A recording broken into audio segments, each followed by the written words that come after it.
Находимся на концерте в Крокус-Сити. Здесь происходит какая-то стрельба, куча народу бежит. 러시아 모스크바의 공연장에서 발생한 테러 사망자가 26일 기준 140명 가까이 늘어나 전체 사상자 수는 300여 명으로 집계됐습니다. 테러 용의자들이 자동 소총을 난사하고 불까지 질러 희생자가 더 늘어나고 있습니다.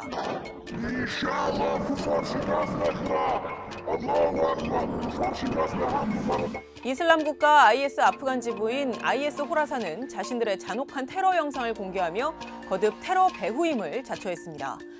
러시아 당국은 핵심 피의자인 타지키스탄인 4명을 포함해 공범으로 의심되는 10여 명을 검거해 조사 중입니다. 법원에 출석한 피의자 4명은 고문을 당한 모습으로 법정에 출석해 이 역시 논란이 일었는데 의식을 잃은 것으로 추정되는 1명 등 2명을 제외한 나머지 2명이 범행을 인정한 것으로 알려졌습니다. 푸틴 러시아 대통령은 이번 테러 사건에 대해 급진 이슬람주의자들의 소행이다라고 밝혔습니다. 다만 테러를 누가 지시했느냐가 중요하다면서 우크라이나가 배후일 수 있다는 입장을 굽히지 않았습니다. Чьими руками было совершено это злодеяние против России и ее народа. Вчора в Москві, очевидно, і Путін, і інші покидьки просто намагаються звалити все це на когось іншого. У них завжди однакові методи. 러시아가 우크라이나를 배후로 의심하는 근거, 그리고 서방이 IS 아프간 지부인 IS 호라산의 단독 범행으로 보는 근거는 무엇일까요? 우선 푸틴 대통령 등 러시아 당국이 공개적으로 발표한 입장만 보면 크게 두 가지입니다. 용의자들이 테러 현장을 떠나 우크라이나 국경 쪽으로 도망치려 하다가 국경에서 멀지 않은 곳에서 체포가 됐다는 것, 그리고 우크라이나로 넘어가는 창구가 있었다는 점입니다. Это злодеяние может быть лишь звеном в целой серии попыток тех, кто с 2014 года воюет с нашей страной руками неонацистского киевского режима. 러시아의 국영 매체들은 이러한 사실을 전하면서 IS 호라산의 독자적인 행동으로 보지 않는다는 취지의 전문가들 분석도 보도했습니다. 러시아의 외교정책 분석가인 드미트리 트레니는 핵심 피의자 중 한 명이 돈 때문에 테러에 가담했다고 밝혔는데 이게 자살 테러가 아니라는 점이 과거의 행태와는 다르다고 지적했습니다. 드미트리 메드베데프 전 러시아 대통령도 테러 발생 보도가 나온 지 얼마 되지 않아 이번 테러가 키이우 정부의 지시라면 앞으로 그들과의 협상 등 어떤 종류의 교류도 불가능하다며 우크라이나 배후 가능성을 시사하는 입장을 내놓기도 했습니다. 하지만 미국과 프랑스 정부 등 서방 국가들은 IS 호라산의 전신인 이슬람 국가 IS와 러시아의 오랜 악연, 그리고 최근 서방과 러시아를 겨냥한 IS 호라산의 테러 공모가 있었다는 점 등을 토대로 이번 테러가 그들의 단독 범행인 것으로 보고 있습니다. 커비 백악관 NSC 국가안보소통보좌관은 이번 공격에 대해서 우크라이나와 어떤 연결도 없다며 이번 공격은 전적으로 이슬람 국가 IS의 책임이다라고 재차 반박했습니다.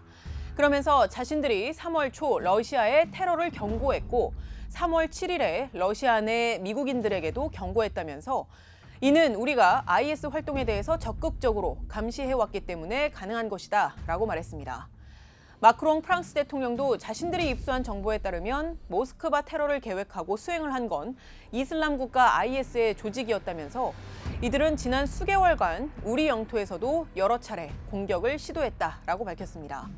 마크롱 대통령은 그러면서 프랑스가 러시아 정보기관에 강화된 협력을 제안했다면서 앞으로 상황이 어떻게 되는지 지켜보겠다라고 말했습니다.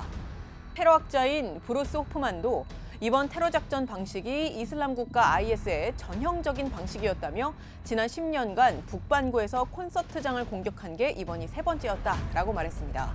실제 2015년 11월 파리의 바타클랑 극장에 대한 공격, 그리고 2017년 5월 영국 맨체스터 아레나에서 열렸던 아리아나 그란데 콘서트의 자살폭탄 테러 공격이 있었는데 모두 이슬람 국가 IS가 배후임을 자처한 바 있습니다. 서방 언론에서는 1979년 구소련의 아프간 침공으로 시작된 오랜 악연에 주목하고 있습니다. 그래서 소연방이 이제 아프간을 침공을 해서 아프가니스탄 내부에 있던 사회주의 세력을 도와주자 무슬림 세력들이 반사회주의 반소 연합 전선을 조직을 하죠. 소연방과 미국 플러스 미국의 우방국인 산유왕정 간의 대리전이 바로 아프가니스탄에서 시작이 됐죠. 실제 2015년 이집트 시나이 반도에서 추락해 탑승객 200여 명 전원이 사망한 러시아 항공기 추락 사고도 이슬람 국가 IS가 배후로 지목된 바 있습니다. 러시아가 최종적으로 이번 테러의 조사 결과를 어떻게 결론 지을지는 지켜봐야 하겠지만 러시아 매체에선 우크라이나의 배후설이 사실로 확인이 된다면 젤렌스키 우크라이나 대통령 개인에 대한 위협을 자제하기로 했던 이른바 암묵적 보증도 사라질 수 있다는 현지 전문가의 분석을 보도하기도 했습니다. 전문가들은 안 그래도 과거 IS를 공동 퇴치했던 미국과 중국, 러시아 등 주요국 간 불신이 심화됨에 따라 테러 조직들의 테러 재개를 경계하고 있는데 이번 테러 직후 서방과 러시아가 보인 분열적 모습 자체가 추가 도발에 영향을 줄 수 있다고 우려하고 있습니다. 미국이 9/11 이후에 글로벌 대테러 전쟁 선언했을 때 제일 먼저 지지를 선언한 국가 중에 하나가 러시아예요. 근데 지금은 상황이 완전히 틀려졌죠. 그러니까 이런 초국가적인 테러리즘에 대응하려고 그러면 국제 공조가 선택이 아닌 필수. 그런데 이런 상황에서 지금 공조는 사실상 불가능하죠. 그래서 문제입니다. 새로운 글로벌 테러리즘의 서막이 아니겠을까. 서유럽 국가들도 이러한 우려를 바탕으로 테러 방지에 힘을 쏟고 있습니다. 프랑스가 국가 안보 태세를 최고 수준으로 격상한 데 이어 이탈리아 등 다른 서유럽 국가들도 보안 강화에 나섰습니다. 독일에서는 오는 6월 2024 유럽 축구 선수권 대회가 열리고 바로 뒤이어 프랑스에서는 하계 올림픽이 열리는데 이들 행사에는 관광객 등 수십만 명이 몰릴 것으로 예상돼 테러의 표적이 될 수 있다는 분석이 나오고 있습니다.